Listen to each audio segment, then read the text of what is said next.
Thank you so much for staying with us on World is One News and welcome back to WION Wallet. Now, the government has announced a hike in fuel prices on Sunday evening. The price of petrol has been raised by 1.29 rupees and diesel by 0.97 per litre.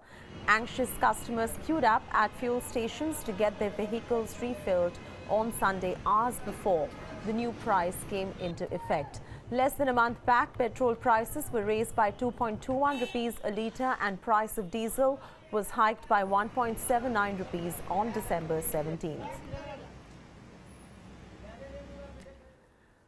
Let's move on to the stock markets now. The markets ended flat today in the first trading session of 2017. The Sensex ended at the 25,595 levels, down 0.12%. So marginal losses really almost flat in trade, and the Nifty ended close to the 8,200 mark. Just a tad short really of hitting the 8,200 mark. Almost flat again, down 0.08% in trade.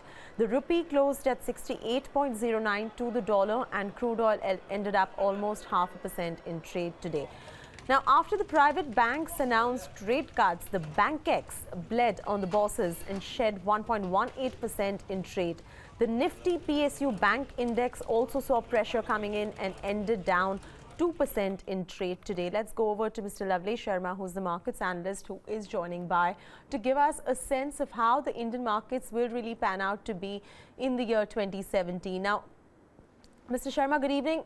First up, do you think that the banking sector is going to be the crucial sector for the year 2017 going forward? And why is it really that the sector is failing to show the much needed buoyancies? I mean, the PSU banks have outperformed the BankX as well. But if you notice, PSU banks also ended down today. BankX also ended down today. And there is a fair bit of pressure coming in the banking stocks. What's the reason? Yes, Chatty, very rightly said. See, banking stocks have seen a lot, from recapitalization back in FY16, when we have had a kind of a 25,000 crore approval for recapitalization as per the B-Sulfur norm. And going forward with some financial inclusion and some government policies, we have seen a lot of things happening inside the banking system only. And especially if you focus on PSU banks as compared to private sector banks, well, private sector banks have had their own story related to the NPA. But when you look at PSU banks, they have been through a lot of financial inclusion. Though in recent terms, you cannot see that kind of a gains. We have seen, Bank Nifty falling from 20,000 odd levels, sustaining the 17,900 levels. But I think it will take time. The things may come into effect. We are awaiting, financial budget as well, which will be tabled in a month or two. So, of course, going forward, there will be some kind of a, wait and watch kind of a situation. As far as 2017, yes, I'm pretty much bullish because we will be seeing a kind of the impact of this in the balance sheet in a later half of the FY17. So I think going forward, one can be bullish if 2017 is a concern. In the short term, there can be volatility. And of course, the banking sector will always remain under focus as far as 2017 is concerned. We'll wait and watch to see how that pans out. Now, it is always said, Lavlesh, that the FIIs are the ones that are governing the market trends and not really the DIIs. The DII activity in India is showing fair bit of momentum, and I'm guessing that's because of the systematic investment plans that are coming in, or the SIPs. What really happens to the FII activity? Where do we stand on that particular front, with the dollar showing so much of strength, the rupee value depreciating, and we just saw very recently FIIs pull out of the market? How long before they come back into India, and how long before the activity on the FII front really starts showing momentum in the markets, because that is something which is going to be governing our Indian markets this year going forward? Absolutely. See, there are two scenarios. First, that we have continuously seen FIIs have been on the short side. They have been continuous seller from late, September and early October of 2016. We are seeing that trend to be in play.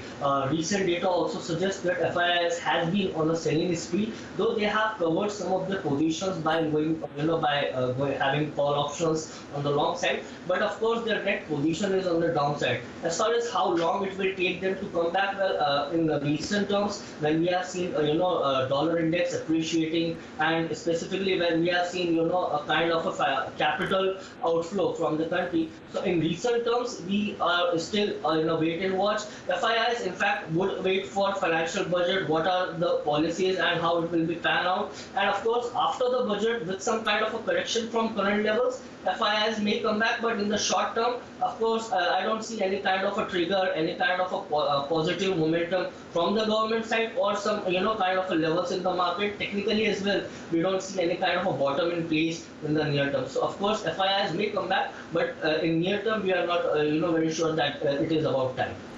And how do you really see the consumption sector pan out? The stocks in the sector completely are beaten down in last year, which is 2016.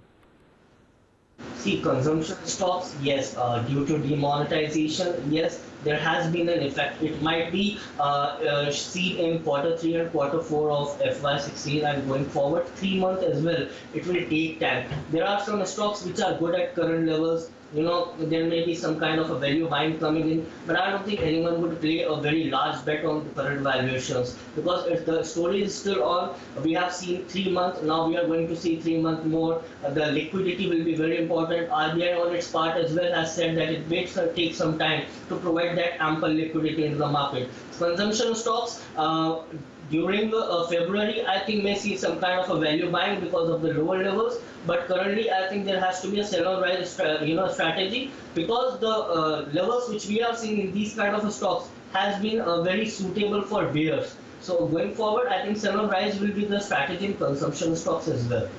You think IT is going to be a bit of a safe haven for most investors this year? Absolutely, IT has been one of the counters. If I go by the GAN theory, it has done some kind of a price time square recently at 10,000 odd levels. Secondly, if you see stocks like Infosys, which were trading at P multiple of 70, they came down to a P multiple of around 20. These kind of levels does attract long-term buyers. IT, I think, will be going to be the theme for 2017. Though anything may happen in the short term due to some policies related to US or Donald Trump, but in long term, IT sector has always given a kind of decent returns in the portfolio. IT, I think, will be the theme. 950, 960 levels in Infosys are one of the levels where one should add it into their portfolio. And what is really the market's threshold that you are operating with this year for the benchmark indices for the year going forward? I mean, of course, Nifty would have to be flirting around the 8,000 range. And do you see that dropping down further on? What would your threshold be that one needs to watch out for the markets? At threshold levels, well, it's quite hard to tell, but yes, at current levels, 8,000 seem to be intact. But I'll be on opposing basis. If 8,000 is not sustained, 7,200 to 7,400 is where we get Nifty at a P multiple of at around 16 to 17. Now these levels have been in place, and we have seen market at 6,300, 6,400 when there was a breakout. And this rally has been from 6,400 to 9,100. At that kind of a levels, I would be very much interested to have a long-term portfolio addition and some value buying, that too aggressively. So 7,400, 7,500 are those kind of a levels where long-term buyers will be in place.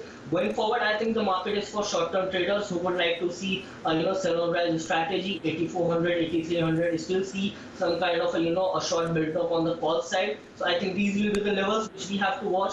If we are above 8,400 clear and clean, we may see hitting 8,700. But if we are not able to reach 8,400 in short term, we may see a downside momentum till 7,800 back.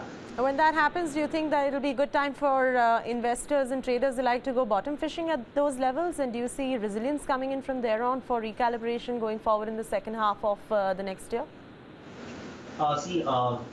It's quite hard to tell if Nifty is going to sustain, but if 8,000 is breached, I think we are going back to 74, 7,200, because the momentum is down. The channel which we are seeing from 8,968, which was previous year high, the momentum has been down. And if we just have had a talk about FIIs, they have been on a continuous selling momentum.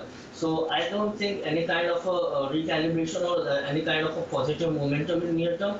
8,400, 8,500 are still a very big hurdle for a short term bulls.